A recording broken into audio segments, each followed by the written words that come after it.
ഈ ഓണം മൈ മൊബൈലിനോടൊപ്പം my Onam my മൊബൈലിൽ ഇനി ഓഫറുകളുടെ ഓണക്കാലം. പർച്ചേസ് ചെയ്യുന്ന പുതിയ ഫോണുകൾക്കും യൂസ്ഡ് ഫോണുകൾക്കും ഉറപ്പായ സ്ക്രാച്ച് ആൻഡ് വിൻ സമ്മാനങ്ങൾ, gold coin, cycle, table fan, mixie, iron box തുടങ്ങി ഒട്ടനേകം സമ്മാനങ്ങൾ. ഒപ്പം 24 മാസം വരെ നോ കോസ്റ്റ് EMI സൗകര്യവും. പോലീസ് ഗുണ്ടാ മാഫിയ RSS കൂട്ടുകെട്ടിനെതിരെ മുസ്ലിം ലീഗ് SP ഓഫീസ് മാർച്ച് നടത്തി. പ്രവർത്തകർക്ക് നേരെ പോലീസ് ജലപീരങ്കി ഉപയോഗിച്ചു.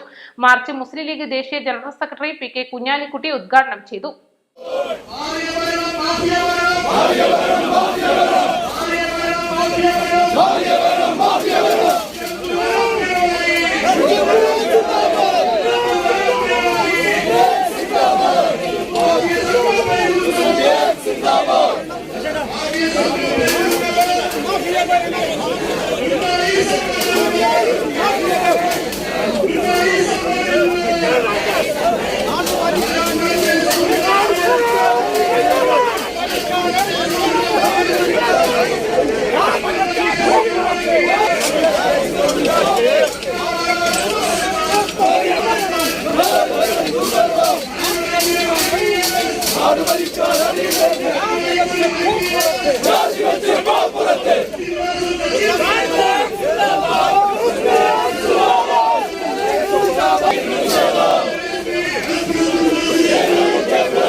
ൊക്കെ ഇപ്പോ ഭരണകക്ഷി MLA നിരന്തരം ബോംബ് പൊട്ടിക്കുമ്പോ വലിയ പ്രാധാന്യം കൊടുക്കുന്നുണ്ട് എങ്കിൽ പോലും ഇതിനേക്കാൾ എത്രയോ ഗൗരവത്തിൽ ഇവിടെ അരുതാത്തത് നടന്നുകൊണ്ടിരിക്കുന്നു എന്ന്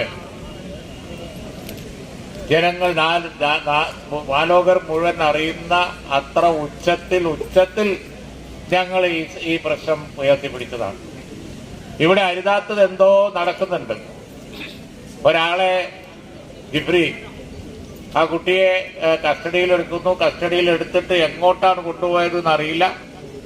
എവിടോ കൊണ്ടുപോയി പീഡിപ്പിച്ച് വശാക്കി അവശരാക്കി അവസാനം മരണപ്പെട്ടപ്പോ കസ്റ്റഡിയിൽ നിന്ന് പോലീസ് സ്റ്റേഷൻ മരിച്ചു നിർക്കാടുണ്ടാക്കി എന്തൊക്കെയോ ചെയ്ത് പോസ്റ്റ്മോർട്ടം മാനേജ് ചെയ്യാൻ നോക്കി ഇപ്പോ പുറത്തു വന്നുകൊണ്ടിരിക്കുന്ന ഇതിനേക്കാൾ ഭയാനകമായ രീതിയിൽ സാധാരണഗതിയിൽ സംഭവിക്കാൻ സാധ്യതയില്ലാത്ത നമുക്ക് കേട്ടുകേൾവില്ലാത്ത കാര്യങ്ങളൊക്കെ ആ കൊലക്കേസിൽ നടന്നിട്ടുണ്ട് എന്നുള്ളത് ഞങ്ങളൊക്കെ വളരെ ഗൗരവം. അന്നത്തെ SP സുജിത് ദാസിനെ മാറ്റിയിട്ടല്ലാതെ ഞങ്ങൾ ഈ സമരം അവസാനിപ്പിക്കുകയില്ല എന്ന് പറയുകയും അതിനിടയ്ക്ക് നിയമസഭാ സമ്മേളനം വന്നപ്പോൾ ഞാനിപ്പോൾ ഓർമ്മ പുതുക്കുകയായിരുന്നു MLA-മാരോട് സംസാരിച്ചിട്ട്. ആ വിഷയം ഞാൻ നിയമസഭയിൽ ഉന്നയിച്ച് MLA-മാർ ഞങ്ങളെല്ലാവരും കൂടി മുഖ്യമന്ത്രിയെ പോയി കണ്ടു. മുഖ്യമന്ത്രിയെ കണ്ടുപോയിട്ട് അടിയന്തരമായി അദ്ദേഹത്തിനെ മാറ്റണം, അവിടെ അരുതാത്തത് പലതും സംഭവിച്ചുകൊണ്ടിരിക്കുന്നു എന്ന് പറഞ്ഞു. ഉടനെ തന്നെ മാറ്റാം എന്ന് ഞങ്ങളോട് സമ്മതിക്കുകയും തിരിച്ചു വന്ന് ഞങ്ങൾ മാറ്റിക്കൊള്ളാമെന്ന് പറഞ്ഞ നിലയുള്ള കാര്യങ്ങൾ പാർട്ടി അറിയിക്കുകയും ചെയ്തു. പക്ഷേ മാറ്റുന്നത് കാണാനില്ല. പിന്നെ കുറേ ദിവസം കഴിഞ്ഞപ്പോൾ നീട്ടിക്കൊണ്ടു തന്നെയാണ്. അങ്ങനെ വന്നപ്പോഴാണ് ഇതുപോലെ നീട്ടി കൊണ്ടുപോയി അവസാനം ഞാൻ അഭിമാനത്തോടു കൂടി പറയുന്നു, ഇന്ത്യൻ യൂണിയൻ മുസ്ലിം ലീഗിന്റെ ആ സമരവും മധ്യസാരത്തിന്റെ പുറത്ത് SPF-നെ മാറ്റേണ്ടി വന്നു എന്നുള്ളത് ഒരു വസ്തുത. മാറ്റി പിന്നെയും പോയിട്ട് ഇങ്ങോട്ട് തന്നെ വരാൻ നോക്കി. ഇപ്പൊ രണ്ടാമത് നമ്മൾ സമരം തുടങ്ങുമെന്ന് പറഞ്ഞപ്പോ പിന്നെ ഏതായാലും ഇവിടുന്ന് പോയി.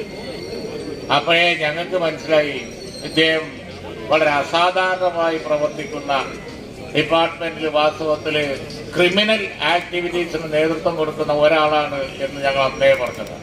ജില്ലാ പ്രസിഡന്റ് അബ്ബാസ് അലി തങ്ങൾ അധ്യക്ഷനായി. പോലീസ് ഗുണ്ടാ മാഫിയ RSS കൂട്ടുകെട്ട് അന്വേഷിക്കുക, RSS പോലീസ് ഗൂഢാലോചന പുറത്തു കൊണ്ടുവരിക, കുറ്റാരോപിതരെ സർവീസിൽ നിന്ന് നീക്കുക, പരാതികൾ സംബന്ധിച്ച് ജുഡീഷ്യൽ അന്വേഷണം നടത്തുക തുടങ്ങിയ ആവശ്യങ്ങൾ ഉന്നയിച്ചാണ് SP ഓഫീസ് മാർച്ച് നടത്തിയത്. കേസുകളുടെ എണ്ണം പെരുപ്പിച്ചും മറ്റു ജില്ലകളിൽ നിസാര വകുപ്പുകൾ പ്രകാരം നടപടിയെടുക്കുന്ന വിഷയങ്ങളിൽ മലപ്പുറത്തു മാത്രം ഗൗരവമുള്ള ഗുരുതര വകുപ്പുകൾ ചാർത്തി കേസെടുക്കുകയും ജില്ലയെ ഭീകരന്മാരുടെയും ക്രിമിനലുകളുടെയും താവളമാണെന്ന് വരുത്തി തീർക്കാൻ ശ്രമിക്കുകയും ചെയ്തുകൊണ്ടിരിക്കുന്ന ചില പോലീസ് മേധാവികളെ സർക്കാരിന്റെ ശ്രദ്ധയിൽപ്പെടുത്തിയിരുന്നുവെങ്കിലും ഇത് രാഷ്ട്രീയ പ്രേരിതമായ ദുരാരോപണമാണെന്ന് മറുപടി പറഞ്ഞ് തള്ളിക്കളയുകയായിരുന്നു ഭരണകൂടം. ഇപ്പോൾ അതിക്രമങ്ങളുടെയും കൊലപാതകങ്ങളുടെയും സ്ത്രീപീഡനങ്ങളുടെയും സ്വർണ്ണക്കവർച്ചകളുടെയും RSS നേതാക്കളുമായുള്ള ബന്ധങ്ങളുടെയും ഫോൺ ചോർത്തലുകളുടെയും ചുരുളുകൾ അഴിഞ്ഞ് പുറത്തേക്ക് വന്നുകൊണ്ടിരിക്കുകയാണ്. ഇത്തരം ആളുകളെ സ്ഥലം മാറ്റുകയല്ല, സർവീസിൽ നിന്ന് തന്നെ മാറ്റുകയാണ് ചെയ്യേണ്ടതെന്ന് മുസ്ലിം ലീഗ് നേതാക്കൾ ആവശ്യപ്പെട്ടു. ജില്ലാ secretary Abdul Hameed, MLA-മാരായ Abid Hussain Thangal, P. Ubaidullah, M. Ali, Kurukkoli Moideen, UA Latheef, UDF convener Ashraf Kokkur തുടങ്ങിയവർ സംസാരിച്ചു. East live, Malappuram.